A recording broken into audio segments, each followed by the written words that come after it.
together and we're gonna see what we know. Sound good? Yes. Amazing.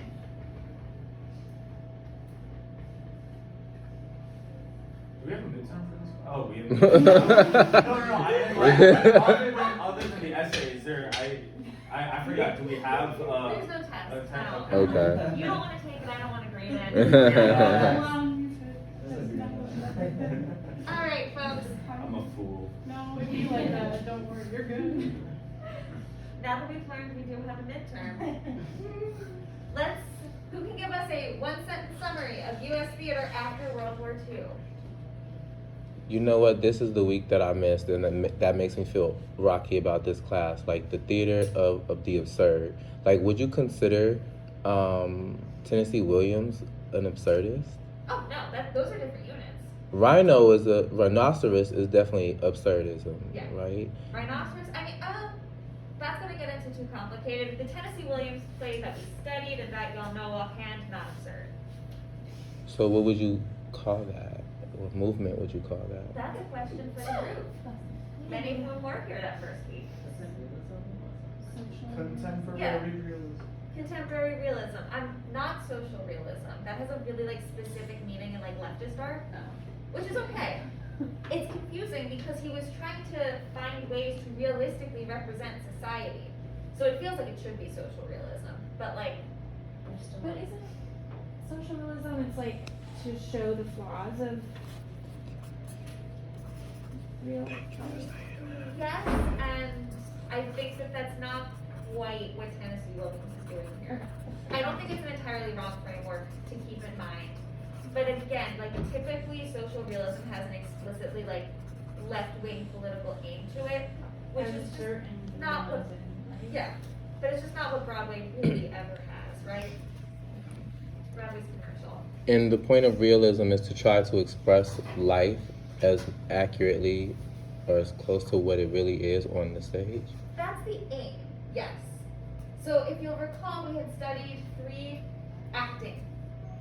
we had studied one type of acting that 3 different teachers had 3 different specific methods for.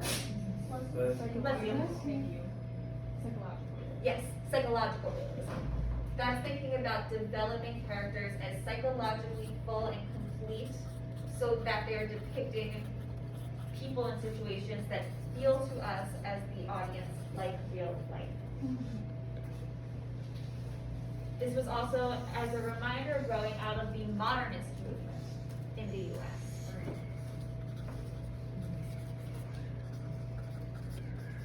Anything else to add about U.S. theater after World War II? Wasn't it a shift in the second period? What do you mean? Say more. It was also, when it came to this, it was the shifting from this is just facts and I'm just remembering from the board. It was a shifting also of how everything was one particular view and now we just transitioned to completely different formatting. Oh, Saying that in a way sex. Set, yeah. Yes. Saying that because of the different clothes transition from one period to the next, but I know that's nowhere related to that, but that was just something that.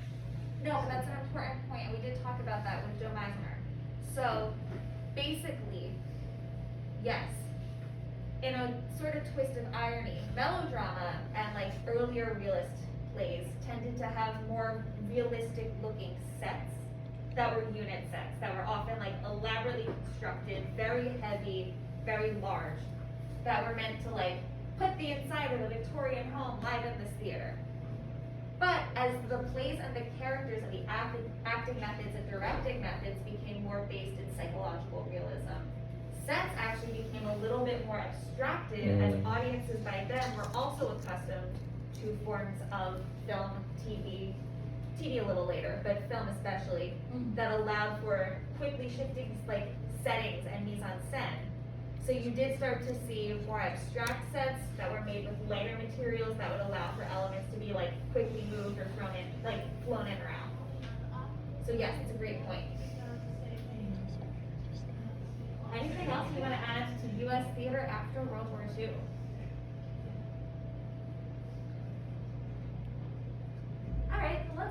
to European theater after World War II and absurdism.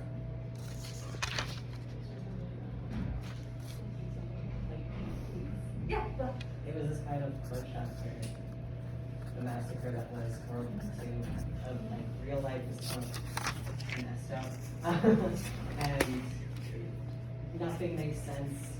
So why don't we try to express that on the stage sort of thing? yes, an attempt to express lacks of inherent or stable meaning.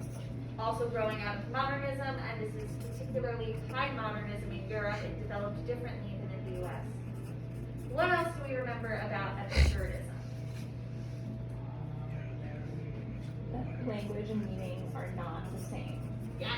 Language and meaning are not the same, are not inherently linked. What were the names? We studied Ionesco, we read Ionesco. Do we remember any other absurdists? Samuel Beckett. Yeah, that's fine. That's like if you're not gonna take one other away, Beckett's the one to take away.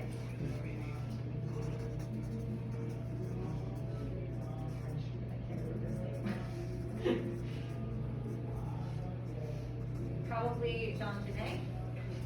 Harold Pinter is also often thrown into this pool.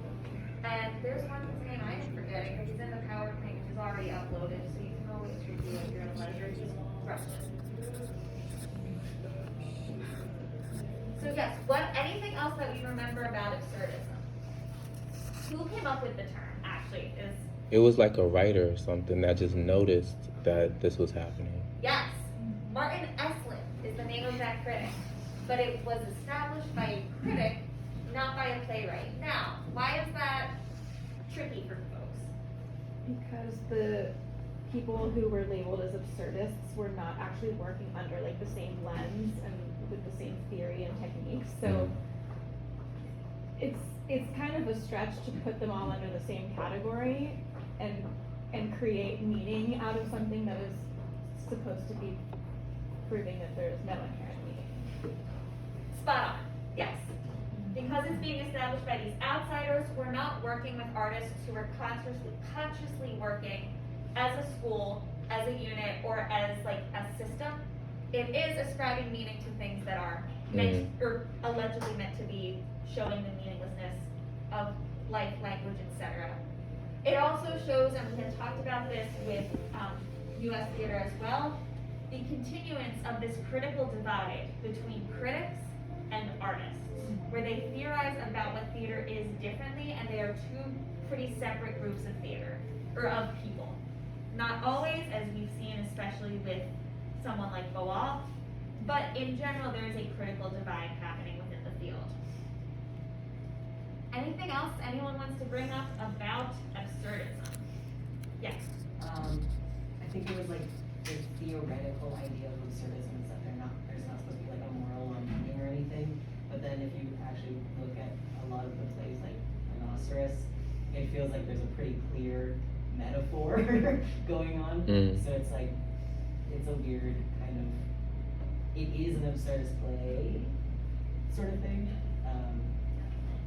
Yeah, tapping into one of sort of the fundamental tensions of trying to create without meaning is that human beings are really good at ascribing meaning to things, regardless of what and one might intend. So yes, another one of those like sort of fundamental tensions of when you are creating this school of thought out of disparate folks working on disparate projects, it's hard to say like this is meant to be meaningless and everyone's gonna receive it as like this is a really clear allegory for World War II. So like, but like that's something to keep in mind. We talked about similar with Brecht. He's like, you don't empathize with these people. And then like, I always empathize with these people because you can't really turn people's empathy off. So it's complicated. But we do want to honor intentions while also thinking through both like critical and emotional responses. So just an observation that I'm making in these two types of theater, and maybe I'm wrong, but in these two types of theater, what was it called? Like psychological realism and absurdism, they're not really trying to do anything to the audience. They're trying to show the audience something, but they're not trying to instigate anything in the audience, any kind of action. That's not happening yet. I would agree with that. I wouldn't say that that's not happening yet, because a lot of these forms overlap. We're not just dealing with like linear progression here.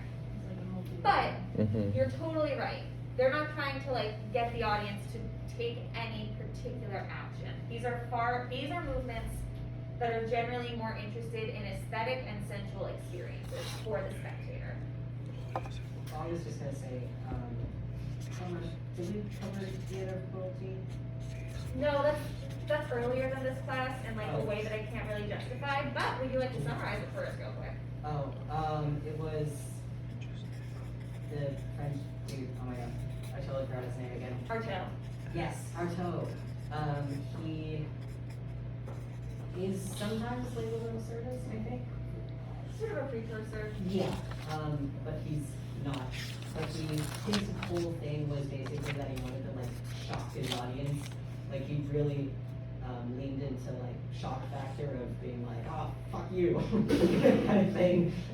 Like here's some really weird stuff happening on stage that's not proper for this time period at all. And just like really in your face. And the point, it was like a weird, he's not trying to be cruel to the audience. It was like a life is cruel almost. Like it was, I don't remember enough to explain it. No. Like, You're doing great. Basically, Artaud's whole thing was like, life is cruel, so theater should be as well. Here's like some raining eyeballs.